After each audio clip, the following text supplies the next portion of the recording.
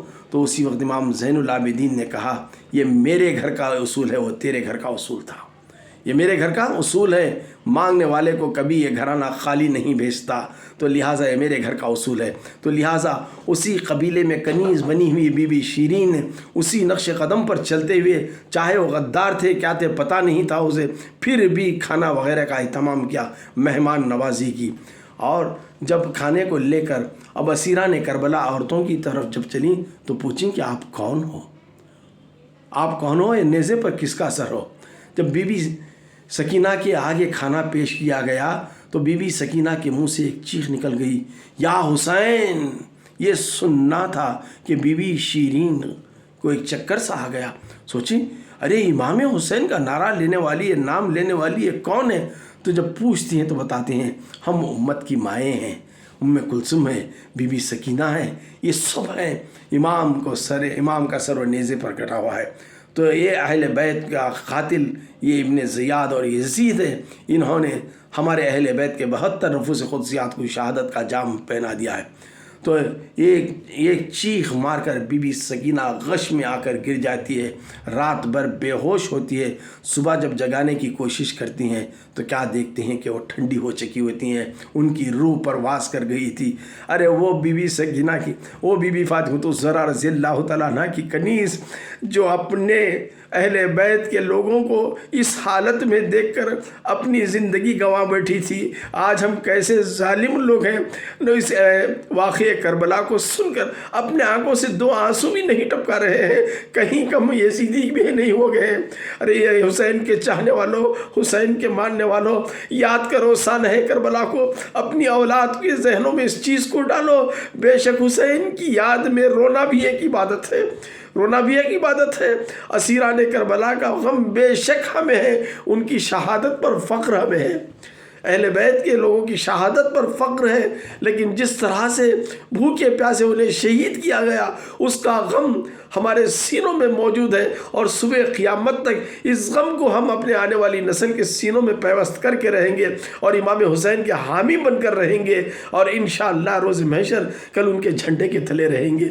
الغرض پھر صبح ہوئی تو قافلہ وہاں سے چلا، اور ملک شام میں شام ہوئی تو دوسرے دن کی شام ہوئی تھی، تو ایک چرچ میں پادری کے پاس اجازت لے کر ٹھہر گئے، اور سر مبارک امام حسین کا اس چرچ کے ایک پتھر تھا وہاں پہ اونچائی پر رکھ دیا گیا۔ کیا دیکھتے ہیں کہ رات میں سب سو گئے ہیں، لیکن اس چرچ کا پادری یعنی فادر جو ہوتا ہے بڑی اچھی خوش الحانی سے قرآن کی تلاوت کی آواز آ رہی ہے، اس نے اندھیرے میں سب کو ٹٹولا کہ کون ہے اتنی خوش الحانی سے قرآن کی تلاوت کر رہا ہے۔ جب بغور ہر ایک کو دیکھا تو کوئی پڑھتا ہوا نظر نہیں آیا۔ الغرض اس سر مبارک کی طرف پہنچا تو بے شک لب جنبش کر رہے تھے، امام حسین علیہ السلام کے لب جنبش کر رہے تھے اور قرآن کی تلاوت کر رہے تھے۔ اس نے اپنا مذہب بدل دیا یہ منظر کو دیکھ کر، اور وہ بھی دائرہ اسلام میں داخل ہو گیا۔ میں نے ملک شام میں اس مقام کی زیارت کی ہے، اس مقام پتھر، اس مقام کو دیکھا ہوں جہاں پر سر مبارک مولا حسین کو رکھا گیا تھا۔ آج بھی ایسا لگتا ہے کہ خون تر و تازہ ہے، خون تر و تازہ ہے۔ آج بھی اتنے صدیاں گزر گئی ہیں، لیکن عاشورے کے دن یعنی 10ویں محرم کو وہی خون اس مقام سے ٹپکتا ہوا نظر آئے گا۔ یہ کلپنگز وغیرہ آج کل یوٹیوب میں بہت ہے، دیکھ سکتے ہیں۔ تو لہٰذا وہاں سے ملک شام سے دمشق کے دربار میں، یزید کے دربار میں لے کر چلتے ہیں۔ وہ منظر کچھ عجیب ہوتا ہے، اب امت کی مائیں کس طرح مخاطب ہوتے ہیں، عابد بیمار کس طرح مخاطب ہوتے ہیں، انشاءاللہ پھر کبھی موقع ملا تو میں بتاؤں گا۔ اب صرف جس آیت کو میں پہلے دن سے اپنا موضوع بنایا تھا، آج اس کا میں صرف خلاصہ مختصر انداز میں دے رہا ہوں۔ اللہ فرما رہا ہے اپنے کلام مقدس میں، یا ایھا الذین آمنوا استعینوا بالصبر والصلاۃ، اے ایمان والو مدد مانگو، مدد حاصل کرو صبر اور صلاۃ سے۔ ان اللہ مع الصابرین، بے شک اللہ صبر کرنے والوں کے ساتھ ہے۔ اب یہاں دیکھیں کہ امام حسین کے بچپن سے لے کر شہادت تک صرف صبر ہی صبر تھا۔ بچپن میں اپنی شہادت کا ذکر سنتے گئے، صبر کیے، نانا جان کی زبانی سنا، صبر کیا، والد محترم کی زبانی سنا، صبر کیا، بی بی فاطمۃ الزہرا امی جان کی زبانی سنا، صبر کیا، بھائی حسن کی زبانی سنا، صبر کیا، صحابہ کی زبانوں سے کیا، صبر کیا، دوستوں کی زبانی سنا، صبر کیا، حتیٰ کہ سب میدان کربلا میں پہنچے، حضرت عباس کی شہادت ہو گئی، صبر کیے، شمر کی شہادت ہو گئی، صبر کیے، نوجوان ہم شبیہ مصطفیٰ حضرت علی اکبر رضی اللہ تعالیٰ عنہ کی شہادت ہو گئی، صبر کیے، قاسم کی شہادت ہو گئی، صبر کیے، معصوم علی اصغر کی شہادت ہو گئی، صبر کیے۔ ہر مقام پر حسین کو صبر کا پہاڑ دیکھتے ہوئے نظر آتے ہو۔ بچپن سے لے کر ان کے آخری سجدے تک انہوں نے سوائے صبر کے اور کچھ نہیں کیا، لہٰذا صبر اور صلاۃ آخر اپنی جان کو بھی پیش کر دی تو حالت نماز میں سجدے میں دے دی، تو لہٰذا صبر اور صلاۃ کا نام ہی ہے حسین۔ تو لہٰذا حسین سے مدد مانگنا، گویا اللہ فرما رہا ہے اے ایمان والو مدد مانگو صبر اور صلاۃ سے، یعنی حسین سے مدد مانگو، بے شک میں ایسے صابرین اور شاکرین کے ساتھ ہوں، صبر کرنے والوں کے ساتھ ہوں۔ وَلَا تَقُولُوا لِمَن يُقْتَلُ فِي سَبِيلِ اللَّهِ أَمْوَاتٌ بَلْ أَحْيَاءٌ وَلَٰكِن لَا تَشْعُرُونَ، یہ بے شک یہ مردہ نہیں ہے، یہ زندہ ہے، ان کی زندگی کا شعور تمہیں نہیں ہے۔ پھر آگے کی آیتوں میں رب فرما رہا ہے یہ ایسے زندہ ہیں، انہیں رزق بھی دیا جا رہا ہے، یہ ہمیشہ حیات ابدی لیے ہوئے ہیں۔ جب امت کے ایک امتی امام حسین شہید ہو کر زندہ ہیں تو پھر امت کے بانی جناب محمد الرسول اللہ صلی اللہ تعالیٰ علیہ وسلم بھی زندہ ہیں، حیات النبی ہے، یہ ہمارا عقیدہ ہے، یہ ہمارا ایمان ہے۔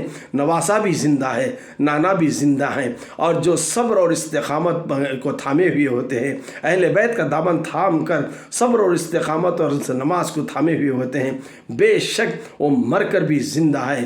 یہی اولیاء کرام کی جماعت ہے جو نماز کی پابندی بھی کیا کرتے تھے اور صبر کی تلقین بھی دیا کرتے تھے اور خود صبر کیا کرتے تھے۔ اسی لیے ان اولیاء کاملین، ان بزرگان دین، ان اہل بیت کے گھرانے کے لوگوں پر سے مدد مانگنا کوئی شرک نہیں ہے۔ کوئی بدبخت شرک کہتا ہے تو اس کا شرک کیا ہوتا ہے میدان محشر میں دیکھا جائے گا۔ ہم تو خدا کے اس قول اور فعل کو ایمان رکھتے ہیں، یہ قرآن کی آیت کا منکر کافر ہو جائے گا۔ ہم قرآن کی ہر آیت کو محبت کے آئینے میں دیکھتے ہیں، نبی کی محبت میں سرشار ہو کر دیکھتے ہیں، اہل محبت کی محبت میں سرشار ہو کر دیکھتے ہیں، تو لہٰذا ہم حسینی کا دم بھرنے والے ہیں۔ مولا تعالیٰ اس ناچیز کو، کم عقل کو جتنا بھی علم دیا تھا اپنے بزرگوں کی صحبت سے جو حاصل ہوا تھا، مسلسل 8 دن سے آپ کو میں سناتا چلا آ رہا ہوں، کہیں میرے کہنے میں یا آپ کے سننے میں کہیں کچھ غلطی کوتاہی ہو گئی ہے یا بے ادبی ہو گئی ہے تو میں اللہ تعالیٰ کی بارگاہ میں صدق دل سے توبہ و استغفار کرتا ہوں۔ استغفر اللہ ربی من جمیع ما کرہ اللہ قولا فعلا سمعا ناظرا ولا حول ولا قوة الا باللہ العلی العظیم ہوا حسبی نعم الوکیل نعم المولا نعم النصیر۔ اے حسین ابن علی تیری شہادت کو سلام، اے حسین ابن علی تیری شہادت کو سلام۔ دین حق اب نہ کسی دور میں تنہا ہوگا، دین حق اب نہ کسی دور میں تنہا ہوگا۔ وآخر دعوانا ان الحمد للہ رب العالمین۔